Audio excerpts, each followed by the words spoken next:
Hey guys, Will's coming at you with my first ever meta report video. Now, before we dive in too much, I want to give you guys a quick heads up that I am going to be doing some full build guide breakdowns on each of these top 4 or 5 builds that are going to be on this top 10 list. I might even go and do all 10 of them, but for starters, we'll start with the top ones. Here's a little preview of what the 4 Witcher 6 Glacier build guide is going to look like. This is just one part of it. There's going to be a ton of more detail and a ton of different breakdown on how you build up to this point, as well as like other end game possibilities or transitions that you can do. So be on the lookout for those. I'll put a link in the description once I finish all of them. Also, I'll come back to this video and put a link in the top right hand corner in the actual video to each of the builds as we discuss them. Now keep in mind, guys, when making this top 10 list, I don't have any real internal data. There's not a lot of great third-party websites that collect data for this game. Other games you play, maybe like League of Legends or Dota, or like Hearthstone or Marvel Snap or Magic the Gathering card games, stuff like that. A lot of those games have third-party websites where like you install an app on your PC or on your phone, and then it tells that third party, it gives it your data, and then they collect everyone's data, and then they have a large sample size of information, and then they can figure out what the best builds are based on that. In this, all we really have is the Pocket Dragon Nest app to help us have some kind of idea of what might be performing well. But the way these builds are shown in that app isn't really giving us a complete picture of what's happening. In the Dragon Nest app, it's pretty much only showing us the final build that's on the board when the player either dies or when they win the game, which isn't painting the complete picture, like I said. So like if someone's playing like 9 Feathered the entire game, and then in the very end they transition into something else like 6 Glacier or 6 Marine or 6 Spirit or 4 Horn or whatever, or 6 Warlock, it's going to show whatever build they finished with. It's not going to show that they played 9 Feathered, So it's not really a great representation of how strong 9 Feathered is or how strong any of those other builds are. So keep that in mind when you're looking at the Pocket Dragon Nest app for figuring out like what builds are good and what builds actually have a good average placement rate. This same thing also happens anytime you play like a build that isn't even super flexible, like the 9 Feathered build. Let's say you're playing 9 Warriors and you're in the top 3, and one person's playing like Divinity Warlock and the other person's playing Mage Shaman or 9 Mage. So you decide to like completely scrap your 9 Warriors and you switch to like a 4 Marine build or something. That's going to look like you played a 4 Marine build on the Pocket Dragon Nest app. It's not going to look like 9 Warriors, even though we all would classify that game as a 9 Warrior game. That's why I don't think using the Pocket Dragon Nest app to form this top 10 list is good enough. I think we have to factor in our own in-game experience, as well as what we're seeing other people or hearing other people say. So I do use that Pocket Dragon Nest data a little bit when making this, but I would say that it weighs like the least heaviest in determining where I put all these builds in the top 10. I would say I rely more heavily on my own experience. Number one, the experience I hear from other people in my Twitch chat, in my YouTube comments, on Discord, on Reddit, on Twitter, anywhere else that I might see people talking about auto chess, even Facebook, surprisingly. Now, these rankings aren't most likely a 100% true, accurate representation of what the current meta or what the best current meta builds are. I am trying to take out my own personal bias as much as possible, but I am human, so there's a small chance that some of the builds that I think are good or that I enjoy playing the most will rank a little bit higher than they should, or vice versa. Builds that I might dislike, I might rate lower than they should be. It could just be because I haven't played them enough or seen them played enough to understand how good or bad they are. But I am trying to take my personal feelings out of it as much as possible. So if there's anything on this list that you guys think could be slightly higher or slightly lower, or maybe I'm just completely forgetting something because I haven't seen it enough, or I'm just oblivious for whatever reason, definitely leave a comment down below so we can discuss it. And for the next meta report, I'll be sure to include it if I think it makes the cut then.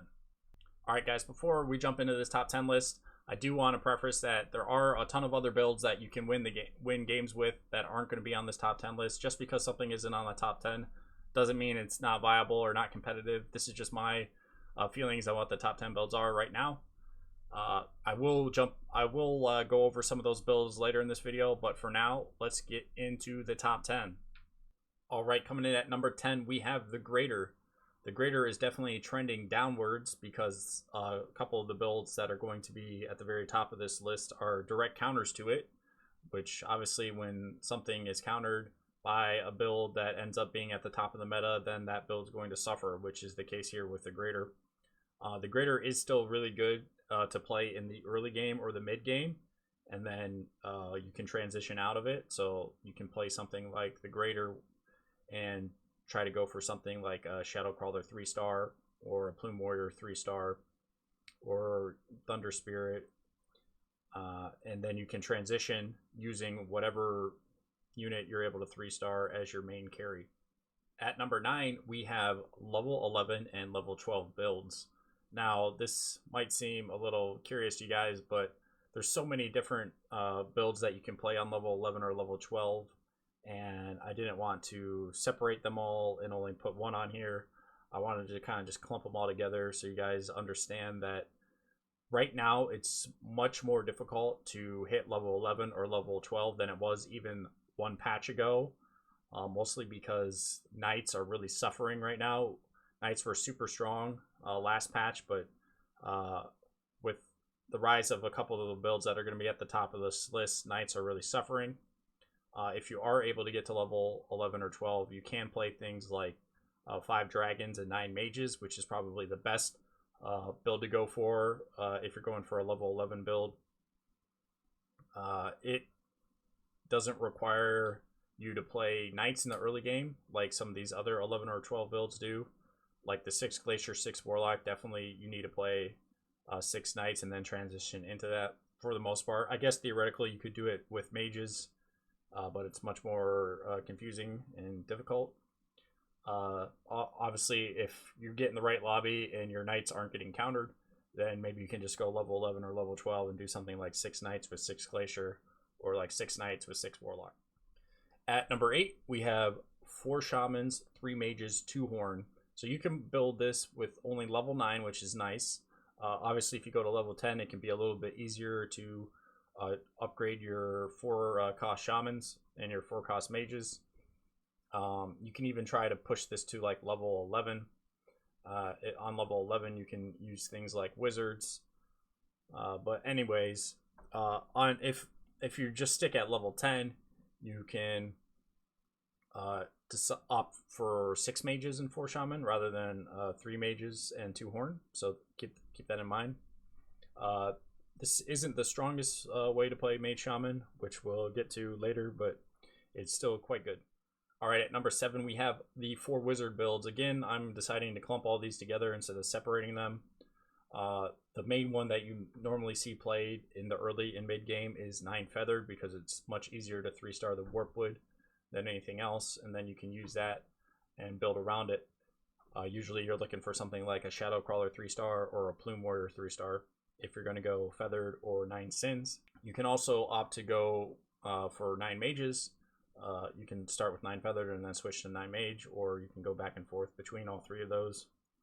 And then once you reach the end game, which is what makes this 4 wizard build so strong, you can swap in something like 6 marines to counter mages. You can swap in 6 warlock to counter swarm builds like insects or shamans.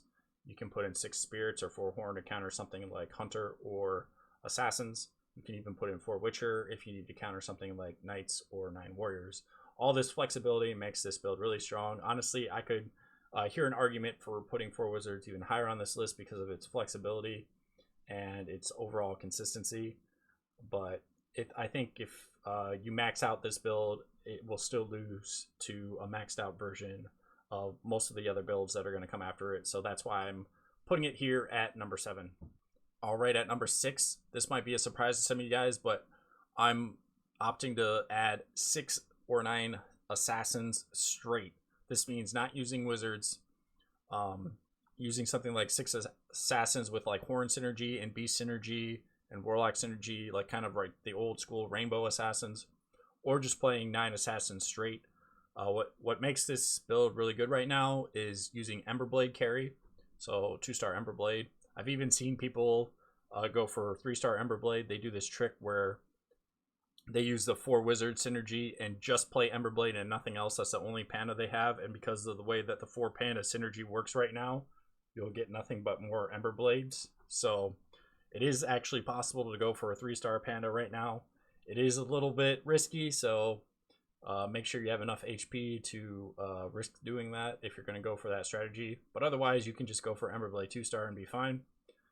If you're not able to hit Emberblade 2-star, like you're trying to force it but you're just not hitting, you can go for like a Red Fox carry or 3-star Shadow or 3-star Abby carry. Those versions are going to be slightly worse, obviously, but they're still okay. If you get super lucky or you have enough gold to hit level 10 and have enough gold to roll with, you can even go for like a Shining Assassin 2-star carry. But honestly, I'm not even sure that's better than an Emberblade 2-star carry. So if you can hit Emberblade, or like let's say you're forcing pandas in the early game and you're hitting like 1 or 2 Emberblades pretty fast, you might want to go for this rather than some of the other panda builds that you normally see people go for.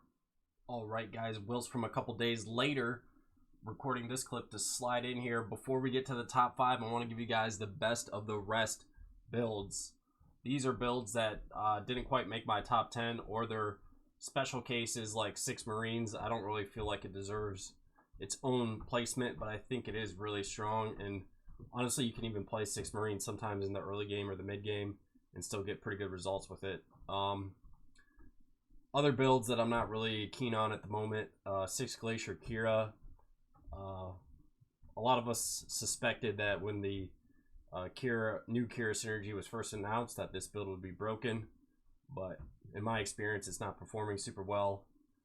Maybe you guys are experiencing something different when playing it, but I haven't seen a lot of people doing well with it, and I also haven't done well with it.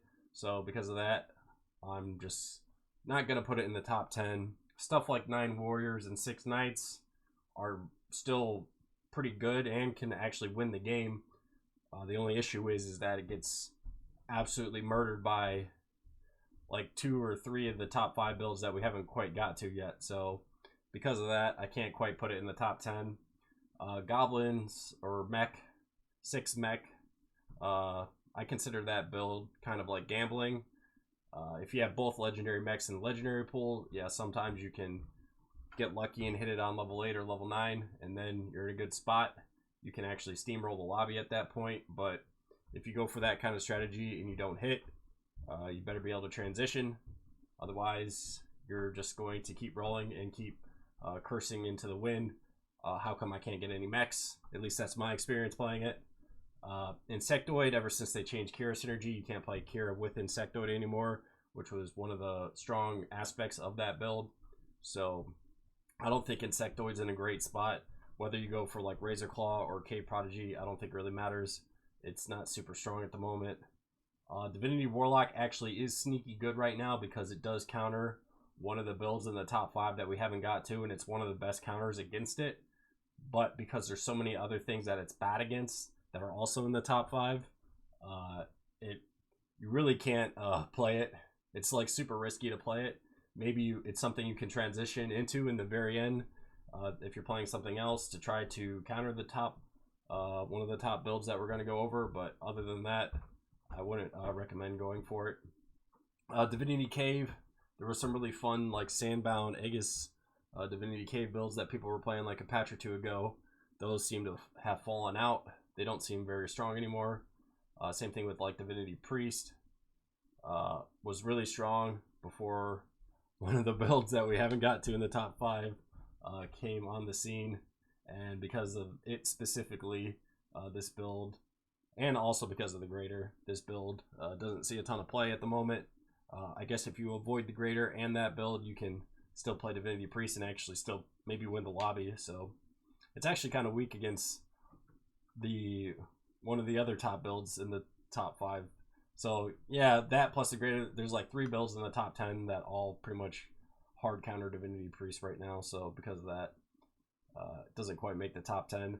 9 Agarsis, I think it was good like the day it came out, maybe for like a few days.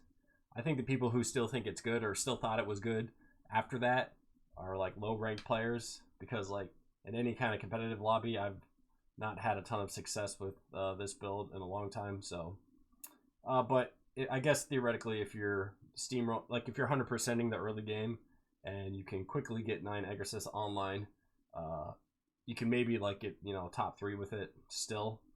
But I just, in a competitive lobby, it just doesn't perform in my opinion. But yeah, that's it for the best of the rest, guys. If I'm missing any from here or from the overall top 10, let me know. But yep, let's get back to the top 10, starting with number 5. All right, at number 5, we have 6 Beasts. I have this trending down just a little bit because of the build that I'm having sneak right ahead of it at number 4, but we'll get to that in a second. 6 Beasts right now are still pretty good. They do counter one of the like 1.5 of the builds that are going to be ahead of it on this list, which is why it's so high. The helicopter version with like Kira and Dwarf synergy attached to it is pretty good. It's obviously a hard hit because helicopters are legendary, but if you're able to like hit a 2-star helicopter in 6 Beasts, it's like pretty strong. You can also just go for like the 6 Beasts with 3 Hunter and use like a Siren carry. It does a very similar thing to using the helicopter carry. It's just a little bit slightly weaker than the helicopter version. Obviously, if there's Tsunami as well, going for that version makes a lot of sense, since the Tsunami does so much stun and AoE, and also just has built-in Marine synergy when combined with the Siren. If nothing else, you can go for like a Red Fox carry. Red Fox 2-star is pretty strong, especially with something like Axe of Fury on it. You can still go for like a Spacewalker or Sacred Lancer carry, but both of those versions are much weaker than they have been in the past because of how fast some of the builds that are ahead of the 6 Beasts are with their attack speed. So Spacewalker is just kind of too slow. It takes too many base attacks for it to finally use its ability. And Sacred Lancer just doesn't... There's better things you can be doing with Sacred Lancer than playing it in 6 Beast, in my opinion. The nice thing about 6 Beast, though, is kind of like how the 4 Wizard builds are flexible in the end game. 6 Beast does have the flexibility of adding in stuff like Marine or Glacier or Warlock, or even like Horn, whatever you need to counter your opponent. So that's one of the great things about Beast is like it has a super strong early game, and you can deal a ton of damage to your opponents, and using something like leveraging something like a Whisper Seer 3-star or Razor Claw and Worm, all those summon units, you're dealing a ton of damage, which kind of speeds up the pace of the game. So people who are going for like these super expensive level 10 or level 11 builds end up just running out of time or dying. So if you're an aggressive player, or you like just playing something that's super consistent, definitely try 6 Beasts.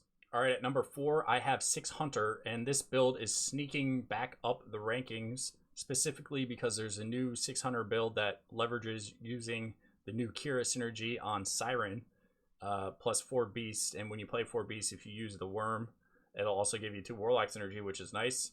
I just played a game with this on stream today, and it absolutely obliterated everybody. Even 2 of the builds that are ahead of this on the meta tier list here. So honestly, I could see an argument that build specifically deserves to be a little bit higher on this list, but it is somewhat contested right now because a lot of people are experimenting with it. And I still think if you max out some of the builds ahead of this, it can lose to them, but we'll have to see. I could be wrong. This might deserve to be a little bit higher on the list. But if the thing is that requires very specific units and items to function properly, the other versions are still pretty good. Probably, if I was to separate it out, these other versions would be a little bit lower. The Sniper 3-star version, which is still pretty good, and still counters like 1.5 of the builds that are going to be ahead of this. So if you're not hitting the Kira item, or you have enough gold to roll for it, just obviously just still try to hit the Sniper 3-star, and you should be okay. In the Sniper version, you can still go for like 4 Beasts, but you can also try something like Horn synergy, or you can like add like 2 Beast and 2 Cave, do something like Storm Shaman, or if the right legendaries are around, you can use something like Bad Omen to get like Warlock and Cave synergy if you use like Worm instead of Razor Claw as one of your beasts. So there's all kinds of little bits of flexibility in the end that you can go for there. You can also just like go for 4 Marine if you're playing against mages, or you can even go for like 4 Witcher if you're like 6 Hunter, 4 Witcher if you're playing against something like Warriors, which would counter Hunters normally, or Knights, which are normally pretty good against Hunter. All right, at number 3, we have the 4 Martialist build, which still kind of requires you to play Pandas, even though Pandas are a little bit less probable to hit after the most recent patch. I still think this build is worth trying to force once in a while, especially if you get an early dual plot. Probably the strongest, most consistent endgame version is still the 6 Warlocks, even though they did kind of change how the Warlock synergy works. Now it only gives the extra lifesteal to the Warlock units. You still get the base attack and the ability lifesteal, but like that extra lifesteal only applies to Warlocks now, so it won't actually apply to any of the Martialist units. But I still think the 6 Warlock build is the most consistent 4 Martialist build. You can also go for like 4 Martialist 6 Beasts, which in a head-to-head of 4 Martialist builds, the Beast version does typically beat the Warlock version, so keep that in mind if you're facing someone else who's also playing it. You can also go for something like 4 Martialists with Shamans, or Marines if you're playing against mages, or Horn synergy if you're playing against Assassins or Hunter. The thing with the Martialist build is some of the best builds against Martialists are Beasts and are Hunter and are Assassins. So the 3 builds basically right below this are all pretty good against the Martialist build. So you got to keep in mind like what's the best way to counter those. The Marines obviously against mages, the Horn probably is the best option against the Assassins, and you can either go like the Horn or the Shamans against the Hunter or the Beasts. Both are probably slightly better than going Beast on Beast.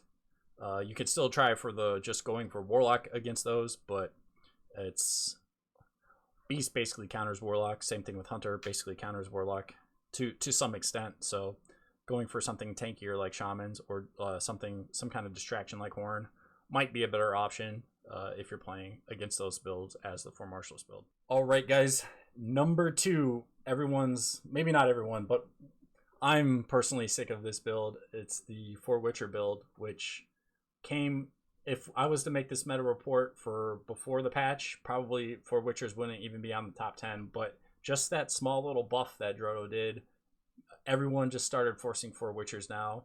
And it used to be that 4 Witchers were only good in like the end game to counter like stuff like Warriors or Knights, and you would just use it so you would have a pure damage option. But now it's just like so good that you can like basically play it the entire game, and you don't even have to like scout the lobby. It will still lose to basically everything that it kind of struggles with. It can still win a lot of these matchups, but sometimes it gets overwhelmed by these builds. Are all the other builds that are in the top here. The builds that it struggles against the most are the build that I haven't revealed yet for number 1, but it struggles a little bit against 6 Hunter and 6 Beasts and 6 or 9 Assassins. Those are probably its worst matchups. I think it's actually favored against the Martialist build, so that's why I'm putting it above the Martialist build. And I think it's only slightly unfavored, and maybe more than slightly unfavored against what's going to be the number 1 build, but we can get into the nuance of that after we get there. So the thing about the 4 Witcher build is not only is it really strong right now, but it does have some flexibility with the remaining synergy that you use with it. Probably the strongest, most consistent version is the 6 Glacier version. You can also go for something like 4 Warlock and 4 Beast, which will help you against swarming builds like insects or shamans. You can also just go for 6 Beasts, which will be better against something like Warlocks. Or you can go for 6 Warlocks, which again might be better than going for like 4 Warlock or 6 Glacier against builds that have swarming capability like shamans or insects. All right, guys, that leaves number 1 on my list, and number 1 on my top 10 meta builds is going to be the 6 Shaman 3 Mage build. Now, I know a bunch of you will disagree with me and you'll say that 4 Witchers are the number 1 build right now, but based on my experience head to head, the Shaman does typically beat the Witcher build. It's probably easier to max out the Shaman build or get to a higher overall power level with the Shaman build, whereas the Witcher build is a lot more contested usually, and you have to like specifically 3-star the Fallen Witcher and hit like exactly the correct items, and then you might also have to like transition the rest of the build to counter Shamans. So you might have to like go from playing like a Beast Warlock or like a Glacier and then switch to like a full Warlock or some kind of Marine to have a chance against the Shamans. It's just, I think the head-to-head matchup, the Shamans are slightly favored. It's just my opinion. And I think overall matchup spread, the Shaman Mage build favors better than the Witcher build, because the other builds right below the Witcher build, not the Martialist build, but the Hunter and the Beast and the Assassins and even sometimes the Wizards can all give the Witchers a little bit more trouble, whereas the Shaman, I think, dominates pretty much everything. It doesn't really have any bad matchups. Like, you could argue that it struggles against 6 Warlock, I would say is probably its worst matchup. So maybe something like Divinity Warlock is actually pretty good against it, even though I'm not putting Divinity Warlock in my top 10 because that build gets wrecked by most of the meta except for specifically this build. So because of that, I think it deserves to be the number 1 build, but you guys let me know what you think down below in the comments. All right, guys, that's going to wrap up this video. Thank you to everyone who made it this far into it. If you watched the whole thing, I really do appreciate it. If you can, smash that thumbs up button for me. It really helps the algorithm. Also, if you could subscribe, I'd appreciate it. Say hello. Impromptu, say hello to my cat. He would also really enjoy your subscription and your like, so help him out. And yeah, thank you guys for watching. I'll see you guys in my next video. Peace.